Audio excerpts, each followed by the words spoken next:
নমস্কার, প্রথমেই সকলকে স্বাগত জানাই। আজকে আমি তৈরি করছি ট্যাংরা মাছের তেল ঝাল। এই রেসিপিটা বানানোর জন্য 500 ট্যাংরা মাছ ভালো করে বেছে ধুয়ে নুন আর হলুদ মেখে নিচ্ছি। একটা মশলা আমাদের বানিয়ে নিতে হবে। এর জন্য মিক্সিং জারের মধ্যে দিয়ে দিলাম 1 চামচ গোটা জিরে, 1 চামচ গোটা ধনে আর 2টো শুকনো লঙ্কা। প্রথমে এটা একটু শুকনো পুড়িয়ে নেব। এবার এর মধ্যেই আমি একটা বড় সাইজ পেঁয়াজ কোচানো, 5-6 কোয়া রসুন কুচি আর একটু আদা কোচানো। এবার অল্প জল দিচ্ছি, মশলাটা বেটে নেব।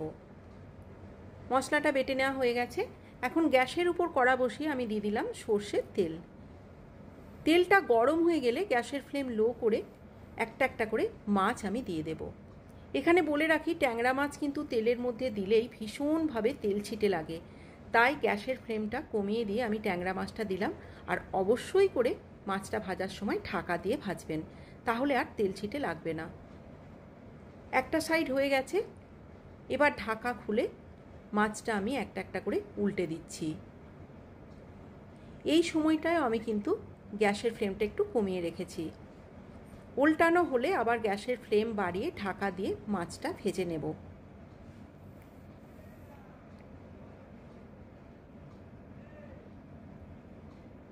এই ব্যাচের মাছ ভাজাটা আমার হয়ে গেছে, একটা একটা করে তুলে নিচ্ছি। সেকেন্ড ব্যাচেরটা আমি একইভাবে ভেজে নেব। ঢাকা দিয়ে অবশ্যই করে ভেজে নিতে হবে।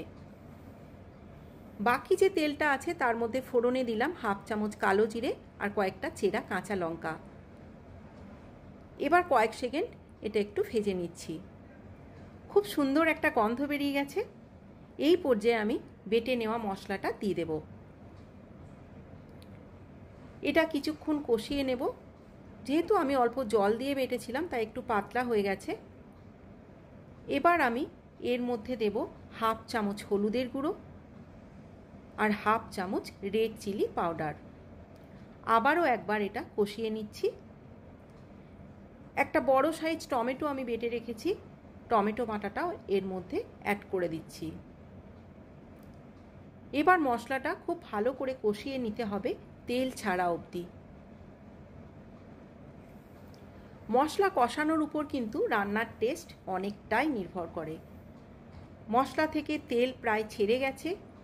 এবার আমি যে মিক্সির জারে মশলা করেছিলাম সেটা ধুয়ে এর মধ্যে আমি 1.5 কাপ মতো জল অ্যাড করে দিচ্ছি।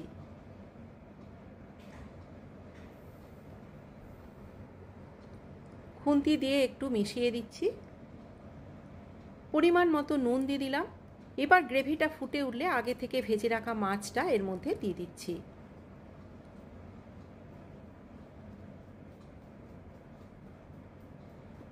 একটু মিক্সড করে দিলাম। এখন ঢাকা দিয়ে গ্যাসের ফ্লেম মিডিয়ামে করে 10 মিনিটের জন্য রেখে দিলাম।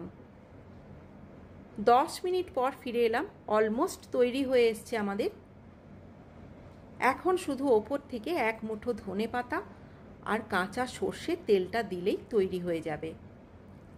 যেহেতু এটা তেল ঝাল তাই কাঁচা তেলের ঝাঁঝটা কিন্তু দারুণ লাগে। এবার গ্যাসের ফ্লেম বন্ধ করে 2 মিনিটের জন্য রেস্টে রাখছি। 2 মিনিট হয়ে গেছে। এবার এটা আমি অন্য একটা পাত্রে ঢেলে নিচ্ছি। কেমন লাগলো আজকের রেসিপি আমাকে অবশ্যই কমেন্ট করে জানাবেন। সবাই ভালো থাকবেন, সুস্থ থাকবেন। আবার দেখা হচ্ছে নেক্সট ভিডিওতে।